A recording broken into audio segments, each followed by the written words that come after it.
Jangan Anda pikir anakku Cindy yang sudah dewasa tidak menangis, tidak mencucurkan air mata. Saat aku meninggalkannya cuma 3 hari saja, aku berangkat ke suatu kota karena ada kerjaan. Anakku Cindy melepas aku dengan air mata. Menangis, padahal cuma 3 hari doang. Saking lengketnya anakku Cindy. Bayangkan guys, waktu kecil saja aku ke Jakarta mau jadi artis nih ceritanya. Ikut lomba acting, lomba model. Sudah berhasil sebenarnya, tapi karena aku tidak membawa anakku ke Jakarta, anakku kutitipkan kepada mamaku, kepada almarhum mamaku, karena saat itu anakku masih kecil, masih usia 7 tahun. Jadi setiap kali aku menelpon, dulu kan tidak punya handphone, telepon ke rumah nanya tentang anakku Cindy tuh nangis-nangis, papa pulang, papa pulang, papa pulang. Gimana hatiku tidak sakit mendengar anakku minta pulang, padahal aku sudah berhasil, sudah mau tekan kontrak bikin sinetron.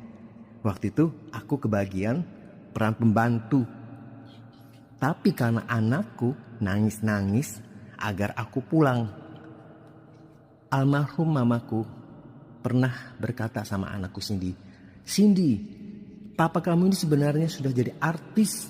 Andaikan saja waktu kamu masih kecil, kamu tidak nangis-nangis, kamu membiarkan saja papa kamu di Jakarta, mungkin sekarang ini papa kamu sudah jadi artis, Cindy." Karena mamaku tahu aku ke Jakarta itu tujuannya apa.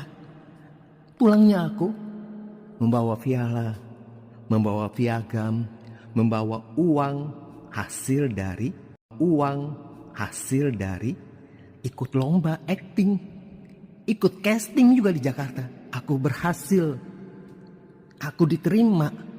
Sementara ribuan orang yang ikut casting tidak lolos, tapi aku lolos. Aku orang daerah. Banyak orang yang asli dari Jakarta tidak lolos ikut casting, tapi aku lolos waktu itu. Sayangnya anakku Cindy nangis-nangis ketika aku telepon ke rumah. Aku waktu itu di Jakarta, minta agar aku pulang. Hati orang tua mana yang tidak sakit? Jelaslah ketika anakku meminta agar aku pulang, aku pun akhirnya pulang ke BJM. Sesulit-sulitnya hidup yang aku jalani, aku tidak pernah minta bantuan kepada siapapun selain kepada Tuhan. Kepada saudara, tidak pernah. Kepada keluarga, apalagi.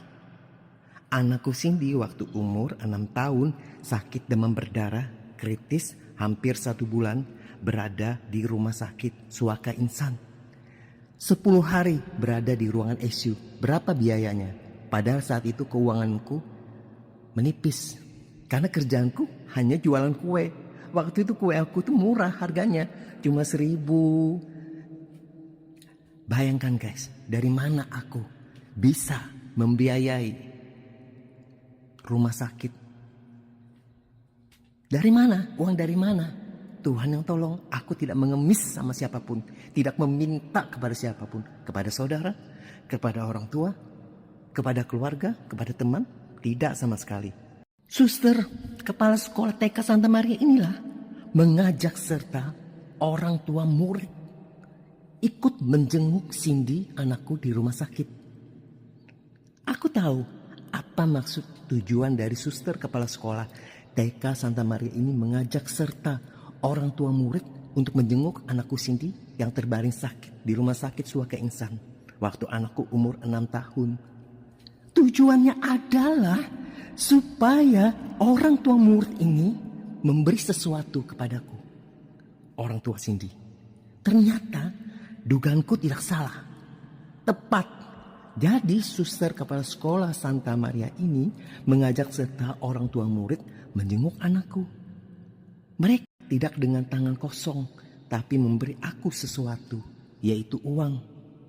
Masing-masing orang tua memberi uang ke tanganku.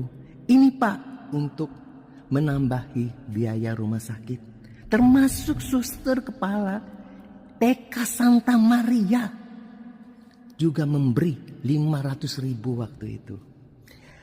Zaman dulu uang 500.000 itu banyak guys. Anakku waktu umur 6 tahun loh, sekarang sudah 27 tahun. Berapa tahun guys? Sudah lama sekali. Jadi biaya rumah sakit yang aku keluarkan waktu itu 5 juta.